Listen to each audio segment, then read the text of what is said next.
সকালবেলা ঘুম থেকে উঠেই এই গাছটার দিকে তাকিয়ে চোখটা সত্যি জুড়িয়ে গেল। দেখো হলুদ ফুলে ফুলে গাছটা কীরকম ভরে আছে, কি অপূর্ব সুন্দর লাগছে। যেন মনে হচ্ছে পাতা দেখাই যাচ্ছে না। তবে এই শীতের কটা দিনই, আর বাকি অন্য সময়গুলো শুধুমাত্র গাছটায় পাতা ভর্তি থাকে, ফুল আর দেখা যায় না। সেই সঙ্গে দেখো বগেনভিলিয়া গাছগুলোতেও ভারী সুন্দর ফুল এসেছে। 3টে বগেনভিলিয়া গাছ আছে, একটা হলুদ, একটা রানী কালার আর একটা হচ্ছে সাদা। নমস্কার, শুভ সকাল। কেমন আছেন সবাই? আশা করি সবাই ভালো আছেন আর আমরাও বেশ ভালো আছি। আমি রীতা, আমার নতুন একটি ব্লগে আপনাদের সবাইকে স্বাগত জানাই। আজ হলো সোমবার আর এখন ঘড়িতে 8টা মতো বাজে। সকাল সকাল সংসারের সমস্ত বাসি কাজকর্ম সেরে নিয়েছি আর আমার স্নানও হয়ে গেছে। এসে একদিকে ভাত বসিয়ে দিয়েছি, হাজব্যান্ড খেয়ে কাজে বেরোবে আর তার সঙ্গে সোনা খাবে রুটি, সেই জন্য একটু বেশি করেই আটা মাখছি। ও সকালে খাবে, আবার রাতের দিকটাও ভাত খুব একটা খেতে চায় না, তাই সকালে যা খাবে যেটুকু পড়ে থাকবে আবার রাতেও করে দেব। তো হাজব্যান্ড তো ভাত খাবে, কিছু সেদ্ধ করে দেবো বা একটা তরকারি, কিন্তু সোনার রুটি খেতে গেলে তার জন্য আবার আলাদা একটা কিছু করতে হবে। তো ওখানে আটা মেখে রেখেছি আর এদিকে ভাতটাও প্রায় হয়ে এসেছে, তো এটাও নামিয়ে নেব, তাই একটু দেখে নিচ্ছি। অন্যান্য দিন স্নান সেরে আগে পুজোটা দিয়ে নিই, তবে আজ কিন্তু এখনও পুজোটা দিয়ে উঠতে পারিনি, কারণ পেছুটা নিয়ে পুজো করতে বসা যায় না। পুজো করতে গেলে একটু মনের শান্তির দরকার। তো যাই হোক, এদিকে হাজব্যান্ড কাজে বেরোবে আর আমি এখন পুজো দিতে গেলে না শান্তি মতো পুজো দিতে পারবো না। সেই কারণে তো হাজব্যান্ডকে আগে কাজে পাঠিয়ে দিই, তার সঙ্গে সোনারও টিফিনটা বানিয়ে নিই। একটু দেরি হয় হোক, তারপরে আমি পুজো দিতে যাব। ততক্ষণে এদিকে ভাতটা হয়ে গেছে, ভাতটাও নামিয়ে নিলাম। ওদিকে চাও হয়ে গেছে, চাটাও দুজনের জন্য কাপে ঢেলে নিলাম। আর এরই মধ্যে সোনাও উঠে পড়েছে, ওর ব্রাশ করাও হয়ে গেছে আর তারপর একটু গরম জলও খেয়ে নিয়েছে। এবার ওর জন্য একটু হরলিক্স বানিয়ে দেবো। তো দুধটা রয়েছে অনেকটা, মানে গত দুদিনের দুধ জমে গেছে, তাই ভাবলাম ছানা তো কাটাবোই, তবে কিছুটা একটু হরলিক্স দিয়ে বানিয়ে দিই। তো ও না দুধ দিয়ে কিছুতেই হরলিক্স খেতে চায় না, ওর কেমন গন্ধ লাগে, তার সঙ্গে নাকও ছিটকোয়, আর এতে আবার একটুও সর পড়লে চলবে না, তাই ওই জন্য দেখে দেখে দুধটা দিচ্ছিলাম। এতেই নানা রকমের কথা বলবে। ওকে দিয়ে এসে তারপরে পটল ভাজাটা বসিয়ে দিলাম, যেহেতু হাজব্যান্ড খেয়ে বেরোবে। আলু সেদ্ধ তো দেওয়াই আছে, ভাবলাম একটু পটলটা ভেজে নিই, আর তরকারিটা যদি হয়ে যায় তাহলে তো খুবই ভালো কথা, কারণ এই যে সকালবেলা খেয়ে বেরোবে, আস্তে আস্তে বেলা সেই 3টে সাড়ে 3টে হয়ে যায়। গতকালও খেতে খেতে 4টে থেকে 4:30 হয়ে গেছে, তো আজকে না জানি আবার কটা বাজবে। ওদিকে পটল ভাজাটা করে নেওয়ার পর দেখলাম এখনও হাজব্যান্ড ঠাকুরঘর থেকে আসেনি। চা খেয়ে নিয়ে ঠাকুর ঘরে গেছিলো, তাই ভাবলাম এই ফাঁকে তাহলে তরকারিটা বানিয়ে নিই, কারণ মশলাটা আমার কড়াই ছিল। গতকাল যে রান্না করেছিলাম তাতে মশলাটা একটু বেশি করে বানিয়েছিলাম, তো এটা ফ্রিজে ছিল, তাই আলু পটলটা ভেজে ওটাকে প্রেশার কুকারে সিটি দিয়ে সেদ্ধ করে নিয়েছি। আর মশলাটা যদি আগে থেকেই বানানো থাকে না বন্ধুরা, মনে হয় যেন রান্নাটা আরও অনেক তাড়াতাড়ি হয়ে যায়। তো এখানে মশলাটা তো খুব সুন্দরভাবে কষিয়ে নিয়ে আলু পটলের তরকারিটা বানিয়ে নিয়েছি। আর একটু চিংড়ি মাছ হলে ভালো হতো, কিন্তু যেহেতু সেটা নেই, তাই একটু কাসুরি মেথি ওপর থেকে ছড়িয়ে দিয়েছি, খুব ভালো একটা ফ্লেভার আসছিল। তবে সোনা পটল চিংড়ি খেতে খুবই ভালোবাসে, কিন্তু আজকে সকালবেলা আর হাজব্যান্ডের আর সময় হবে না, তাই বাজারেও যাওয়া হবে না। আর আমিও এই মুহূর্তে যেতে পারবো না, কারণ আমারও অনেকটা কাজ বাকি আছে, আর এরপরে আমারও একটা বিশেষ কাজের দায়িত্ব দিয়েছে হাজব্যান্ড আমাকে, তো সেটা করতে হবে। যাই হোক, ওখানে হাজব্যান্ডের খাবার রেডি করে দিয়ে দিয়েছি, আর তারপরে সোনার জন্য একটু তরকারি বানিয়ে নিলাম।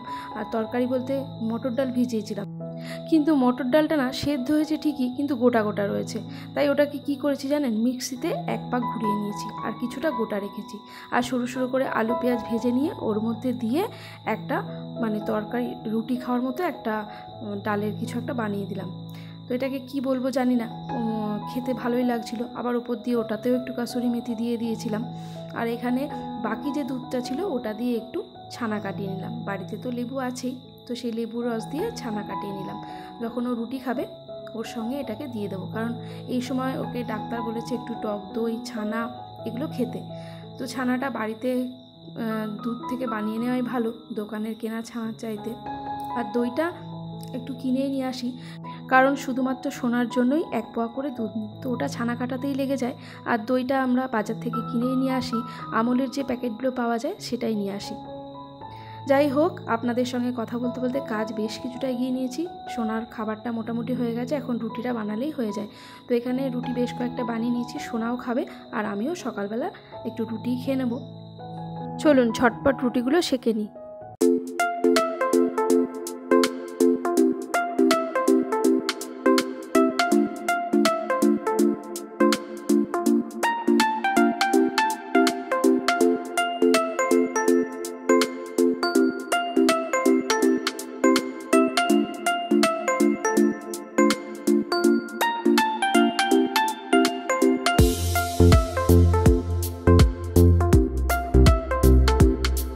আজকে আমি যখন ভয়েস দিতে বসেছি সময়টা হচ্ছে সন্ধেবেলা, আর চারিদিকে গ্রামের যা হয় আর কি ঝিঝি পোকার ডাক, তো আমার ভয়েসের সঙ্গে ঝিঝি পোকার ডাকটাও অ্যাড হয়ে গেছে। তাই আপনাদের সকলের কাছে অনুরোধ, একটু অসুবিধা হলেও মানিয়ে নেবেন। আর এরই মধ্যে সোনার খাবারটাও রেডি করে ফেলেছি। এই যে ডাল আর আলু পেঁয়াজ ভাজা দিয়ে যে একটা মাখা মাখা তরকারি মতো করেছিলাম সেইটা, আর ওখানে ছানা আর রুটি। সবার খাওয়া দাওয়া হয়েছে, শুধু তোর হয়নি। ক্যাটরিনা, বিস্কুট খাবি? টাকা বিস্কুট খাবি? খাবি খাবি? এই যে এই যে এই যে কি করে শুধু, আয় মিয়াও মিয়াও, ওর মতো আছে। আয় তোর বিস্কুটটা দিয়ে দি। চ নিচে না, পায়ে কি লাগছে রে। চ আগে নিচে নাম, আমাকে যেতে দে। পায়ের উপর পা দিয়ে চ নিচে নাম।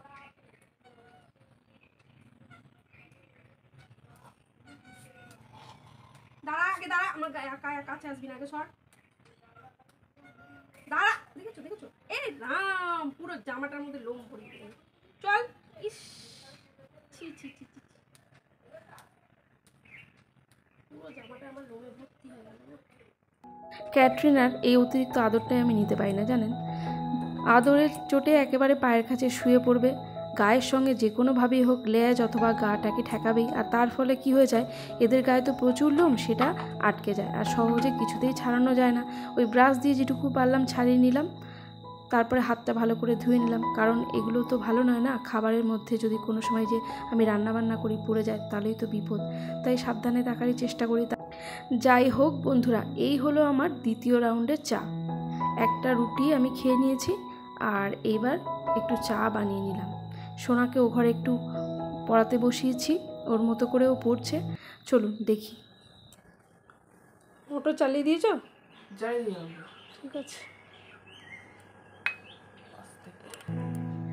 আজ সোমবার 13 তারিখ। আজকে থেকে সোনার আর একটা জায়গায় পড়া শুরু। তো এতদিন মামার কাছে যাচ্ছিল, পুজোর মধ্যে কদিন বন্ধ ছিল, আর শরীর খারাপের জন্য তো এমনিই বন্ধ ছিল।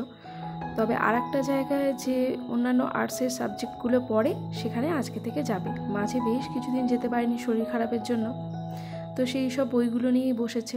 আর আমিও ওর কাছে এখন একটু বসবো, তারপরে পুজো দিতে যাব। আজকে পুজো দিতে অনেকটাই বেলা হয়ে যাবে। আর ওকে এক চুমুক চা অফার করেছিলাম যে খেয়ে দেখ, বললো না আমি খাবো না। যাই হোক, এরপরে চলে এসেছি ঠাকুর ঘরে, আর আমার পুজোটাও দেওয়া হয়ে গেছে। আর এখন মাকে একটু আরতি করে নিচ্ছি। সকাল সকাল যেহেতু রান্না হয়ে গেছে আর তারপর পুজোটাও হয়ে গেছে, তো মনে হচ্ছে যেন মাথা থেকে বড় একটা পাথর সরে গেছে। তাই ঢিলেমি দিয়ে কাজগুলো করছিলাম। হঠাৎ মনে পড়লো দায়িত্ব, হাজব্যান্ড আমাকে একটা বিশেষ কাজের দায়িত্ব দিয়েছে, সেটা মাঝে মাঝেই ভুলে যাচ্ছি। আর সেটা হচ্ছে ইলেকট্রিক বিল দিতে হবে, আর সেই সঙ্গে আমাকে একটু ব্যাংকেও যেতে হবে। এখন বেলা এই করতে করতে জানেন কটা বাজে? 1টা বেজে গেছে। আর ওই দুধ দিতে আসে আমাদের ঠিক 12টা সাড়ে 12টা নাগাদ। সেই জন্য যেতে পারছিলাম না, যে ছেলেটি এসে যদি আবার ফিরে যায়। কিন্তু ছেলেটি আজকে আসেনি জানেন। তো এই করতে করতে অনেকটাই বেলা হয়ে গেল। আর এই যে ব্ল্যাঙ্কেটটা, এই পাতলা মতো, এইটা সোনার যখন জ্বর হয়েছিল তখন গায়ে দিয়েছিল, কিন্তু আর কাচা হয়নি। তো বিশ্রী একটা গন্ধ বেরোচ্ছিল, তো ওটাকে আর ওর সঙ্গে আরও কিছু জিনিস কেচে দিলাম। এখানে পুকুরটা হেভি লাগে। বেরিয়ে পড়েছি ইলেকট্রিক বিল দেওয়ার জন্য। আর এই যে হলুদ বাড়িটা, এখানে আবার বিকেলে আসবে সোনা। এই বাড়িটাতেই সোনা বিকেলবেলা টিউশনে পড়তে আসে। পুকুরটা বাঁধিয়ে দিয়ে একদিকে ভালোই করেছে, জানিস, পুরো রাস্তার উপর তো, একদিকে রাস্তা, ছোট বাচ্চারা রয়েছে। পুকুরটা মানে গভীরও আছে ভালো। আর এদিকে একটা সব মাছের পুকুর। এখন ওই 1:30 মতো বাজে, আর অবশেষে আমরা বেরোতে পেরেছি। যাচ্ছি ইলেকট্রিক বিল দিতে। সমস্ত কাজকর্ম অনেক সকাল সকালই হয়ে গেছিলো, কিন্তু ওই যে বেরোনো হয় না বলে আবার ড্রেস চেঞ্জ করে বেরোবো, এটা একটা অলসতা কাজ করে। যাই হোক বেরিয়েছি, ইলেকট্রিক বিল দেবো আর একটু ব্যাংকেও যেতে হতে পারে, যাবো ভাবছি। আর সোনা এখনও স্নান করেনি, চলুন যাই। কারণ হাজব্যান্ড আজকে এই কাজটা দিয়েছে, অন্য সময় তো ওই দিয়ে দেয়। তো বলছে তুমি না বেরিয়ে একটু অলস প্রকৃতির হয়ে গেছে। আর সত্যি বাজার টাজার করতে গেলে ওই যে আবার চেঞ্জ করে বেরোনো, এটাই যেন একটা বিরক্ত লাগে। ব্যাংকের কাজটা আগে মিটিয়ে নিয়েছে, এবার যাচ্ছি ইলেকট্রিক বিল দিতে। ওই তো হাফ খোলা আছে, আগে যাই ওদিকে ইলেকট্রিক বিলটা দিয়ে আসি। আর আজকে সোমবার, ব্যাংকে এত ভিড়, ওই জন্য অনেকটা দেরিও হয়ে গেল।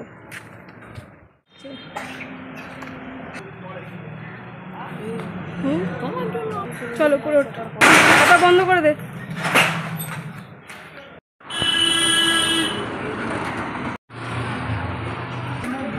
15 আছে, দুটো দাও তো।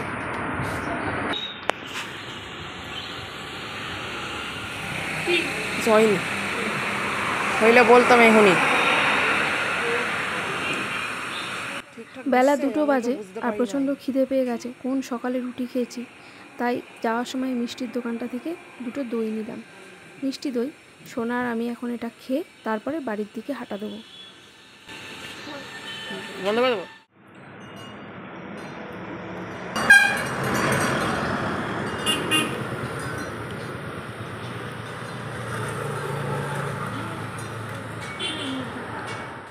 গুড আফটারনুন বন্ধুরা, এখন বাজে ওই 4:30 মতো। তো হাজব্যান্ড এখন বাড়ি এসেছে, এখন না আধা ঘন্টা আগে এসছে।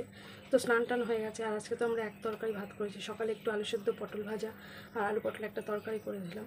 তো একটা তরকারি দিয়ে ভাত দেবো, তো মনে পড়লো যে কুমড়ো আছে ঘরে, তো সেই জন্য আর টক দই তো আছে আর শশা আছে। তো ভাবছি কুমড়ো দিয়ে একটু কুমড়োর বড়া করে দিই, মানে বেসন দিয়ে। তো সেটাই এখন করছি। এখানে যেরকম পাতলা পাতলা করে কুমড়ো কেটে নিয়েছি, শশাটা পরে কাটবো। আর এই যে বেসনটা এখানে ফাটিয়ে নিয়েছি, নুন, হলুদ, কাঁচা লঙ্কা না, লঙ্কার গুঁড়ো দিয়েছি। তেলটা বেশ গরম হয়ে গেছে।